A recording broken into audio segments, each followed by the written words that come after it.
pero no quiero avanzar más sin hablar con dos personas que están muy empapadas sobre lo que ocurre en esta investigación, que son los abogados que representan a la familia de Lechuga.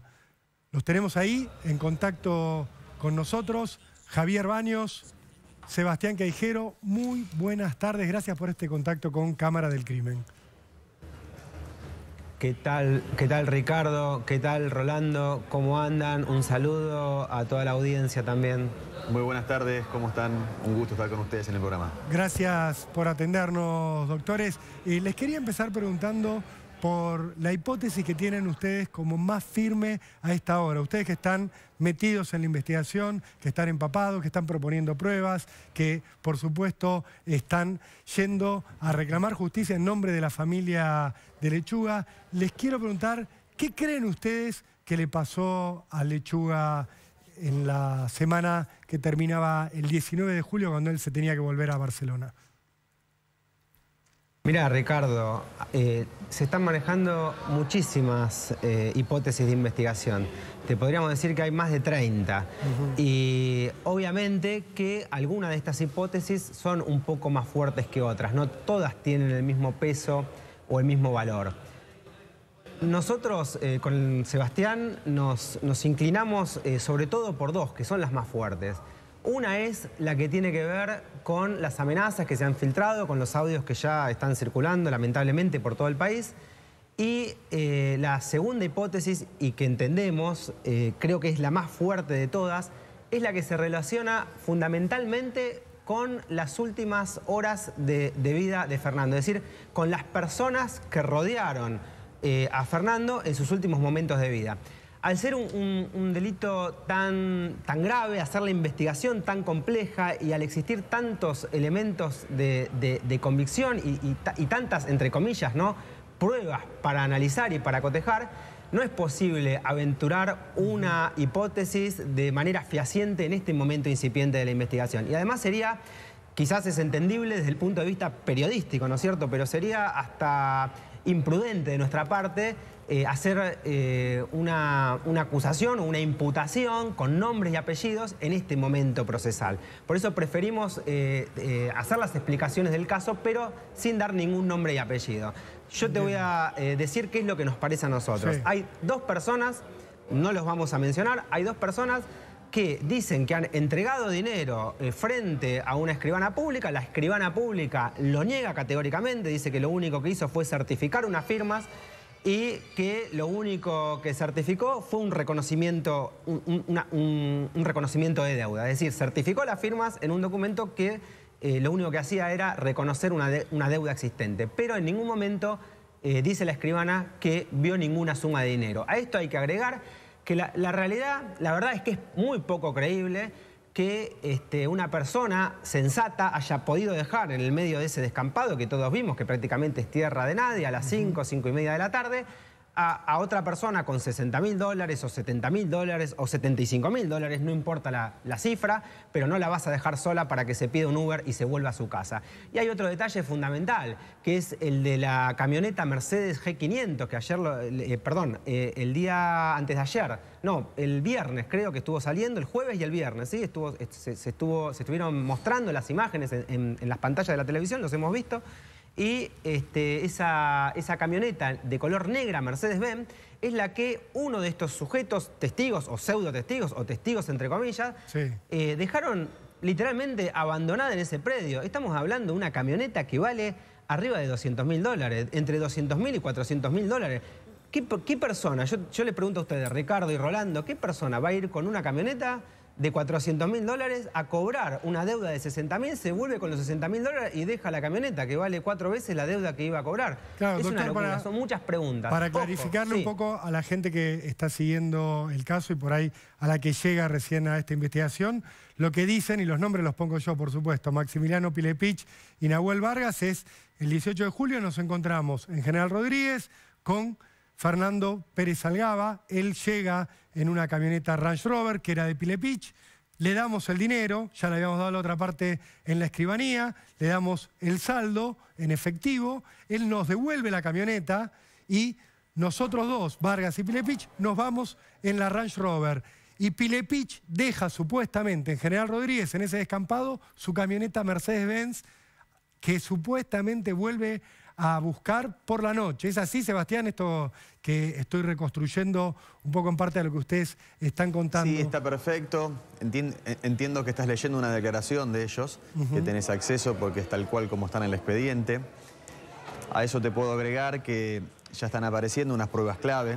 Se están viendo que aparecen el ingreso de 2 vehículos a este predio, a este desarrollo inmobiliario que se llama Renacer, donde falta que lleguen esas cámaras, las pudimos ver en crudo por una investigación que está haciendo el mayor de la DDI de Lomas de Zamora. Pero no tenemos la salida de esta camioneta negra que hablaba recién el doctor, que es de un dinero creo, exacto, lo vimos antes de hacer la nota, lo buscamos en internet para no decirlo mal, vale $390.000. Wow. No se ve la salida de esa camioneta. Entonces entendemos que va a ser clave porque salieron por un lugar donde no hay cámaras de seguridad. Y en la entrada de este desarrollo inmobiliario hay un domo donde podrían haber quedado registrados. Y ni hablar de que es una salida que es más lejos de su camino, que el recorrido son calles de tierra. No es la calle con la que tendrían que haber salido. O sea, Pilepich y Vargas, después de estar con Lechuga Pérez Algaba, se van por una salida que no tiene cámara de seguridad y que no es la que indica la lógica que hay que tomar para irse de ese predio. Eso nos están marcando. Correcto, no es la que indica la lógica. La triangulación de antenas ya han dado que el último lugar donde estuvo Fernando es ahí. Después se ha filtrado una imagen que entendemos que no sabemos bien quién era, pero creo que era una inmobiliaria donde vendía estos lotes del desarrollo inmobiliario, que había hecho un paneo del complejo del desarrollo para vender estos lotes, y en ese paneo se puede registrar que se ve esta camioneta, hasta se ve el perrito que tenía Fernando, que son claves para la investigación.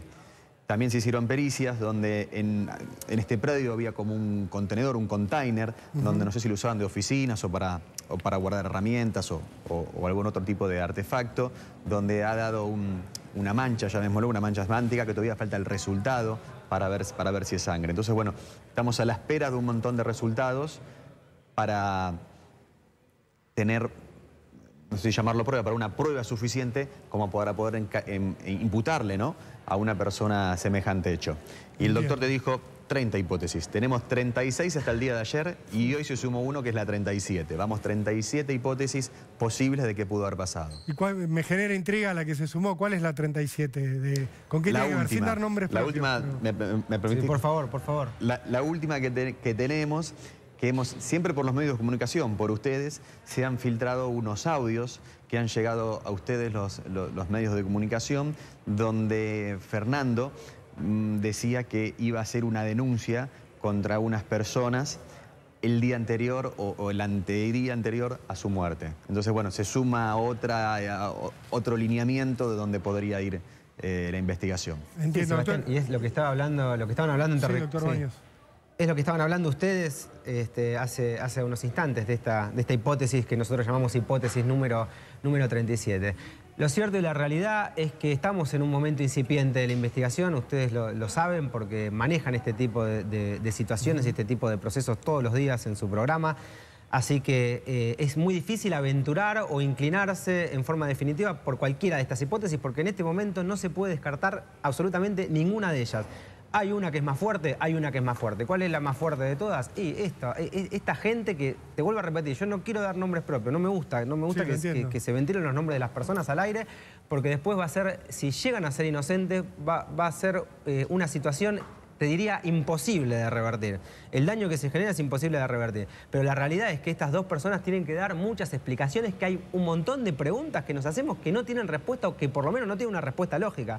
Nadie deja una camioneta de $400.000 tirada en el medio de la nada y nadie espera que una persona con $60.000 en el bolsillo se pida un Uber para volverse a su casa de ese descampado a las 5:30 de la tarde. Además, les agrego una nota de color más, si se quiere. El perro bulldog francés de la víctima no camina más de 15 cuadras. Claro. Y vos fijate, si analizás el recorrido, no solamente que aparece en Villa Lugano, si analizás el recorrido, no quiero dar nombres, pero vos analizá el recorrido que tiene que hacer.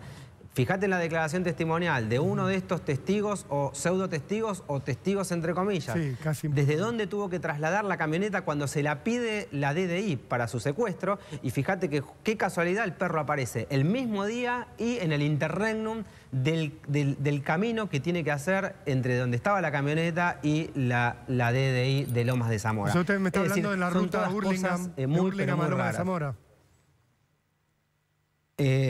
No quiero poner los nombres como lo estás haciendo vos, pero sí, es un indicio que me parece muy, pero muy fuerte. Obviamente, ese dato aislado es solamente un indicio, como hablábamos con Sebastián, pero ese dato sumado a que dejás a una persona con $60.000 en el medio de la nada, a lo que le sumás todavía que dejás abandonado un auto de $400.000 y encima tenés lo que acaba de decir Sebastián, que elige, en vez de hacer 20 metros para llegar a la ruta, el camino totalmente incomprensible desde un punto de vista lógico, de hacer 50 cuadras para salir en medio de un camino de tierra y eligiendo el lugar, además, en el que no hay cámaras de seguridad, es muy sospechoso, es muy sospechoso. Y te digo un dato más que me gustaría que lo cuente Sebastián, que es el dato relacionado con las filmaciones de la Delegación Departamental de Investigaciones. ¿Lo querés contar, Sebas? Cuéntenos. Las que están en crudo. Las que están en crudo, sí. Sí, la DDI, el mayor, ha obtenido unas filmaciones en crudo de donde se ven ingresando a este predio. Este auto es Mercedes-Benz y la camioneta que ya está en posesión de la DDI. Sí, la pero no Rover tenemos blanca. el de salida. Ahí, claro, entonces ahí es donde decimos que salieron por este camino que no era el que tenían que haber tomado. Y contales, Sebas, el tema de lo que dijo el jefe de la DDI en cuanto a que podrían llegar a tener la filmación de una camioneta entrando a un domicilio. Me parece que ese dato es clave. Podrían llegar a tener la filmación de esta camioneta. Está identificada esta camioneta. ¿De cuál? ¿De no la Mercedes-Benz o de la Range Rover, Sebastián?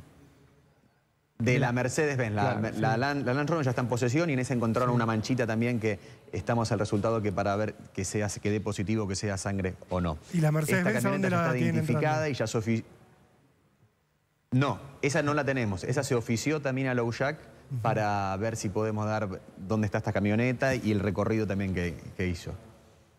Esa camioneta, Ricardo, desapareció. Es una camioneta de $400.000, no se sabe dónde está. Ellos fueron con la camioneta, es absurda la declaración. Dice que va con esa camioneta y se vuelve en una camioneta que vale 8 veces menos que el valor de mercado. Recién nos fijábamos en Mercado Libre, cuánto es el valor real de ese vehículo. Es decir, son todos absurdos, son preguntas que no tienen una explicación lógica. Entonces, como decíamos, le sumás lo de la escribana, lo de la plata, lo de la camioneta, lo del perro. Y, bueno, hay gente que tiene que... La declaración de la escribanía contradice la declaración de ellos, porque ellos dicen que dieron el dinero en la escribanía y el escribano lo vio, y el escribano dice, no, yo no lo vi, solo hice una certificación de firma que está en el acta y me pareció ver que era un reconocimiento de deuda. En ningún momento dice el escribano que contaron dinero o que entregaron dinero delante de él. Es más, creo que se filtraron también unos audios que están diciendo, que se escucha la voz de Fernando, que firmó unos documentos y que no le dieron el dinero. O sea que... Ojo, no estamos imputando a ninguna... Claro. No estamos imputando a ninguna persona. No estamos imputando... Son todos testigos hasta ahora. Son todos testigos. Entran todos como testigos. No hay, salvo Chamorro, son todos testigos. Sí, no queremos que después nos calumnien por calumnias, ¿no? Pero la verdad es que son muchas preguntas que no tienen respuesta y que me parece que en las próximas horas vamos a tener que tener alguna novedad porque la gente puede mentir, los testigos pueden decir cualquier cosa, el papel resiste cualquier cosa. Ahora, los teléfonos celulares, las antenas, las aperturas de antenas, esos son datos objetivos que no mienten. Y hay muchísima información, insisto, en esta causa para analizarse. Esto hace que sea complicado procesar esta gran cantidad de información, pero hay que destacarlo también, el fiscal Federico Domínguez y el fiscal general Carlos Bacchini están haciendo un trabajo realmente excelente. No dejaron medida por realizar, es decir, se han oficiado a infinidad de organismos y la investigación tenemos la absoluta confianza de que va a avanzar y que va a avanzar hacia muy buen puerto en las próximas horas, Ricardo y Rolando. Doctor Javier Baños, doctor Sebastián Callejeros, muchas gracias por estos momentos que nos dieron para Cámara del Crimen. Volveremos a estar en contacto nuevamente, seguramente. Muchas gracias. Un A placer. ustedes, un placer. Un placer, muchísimas gracias a ustedes. Muy buenas tardes.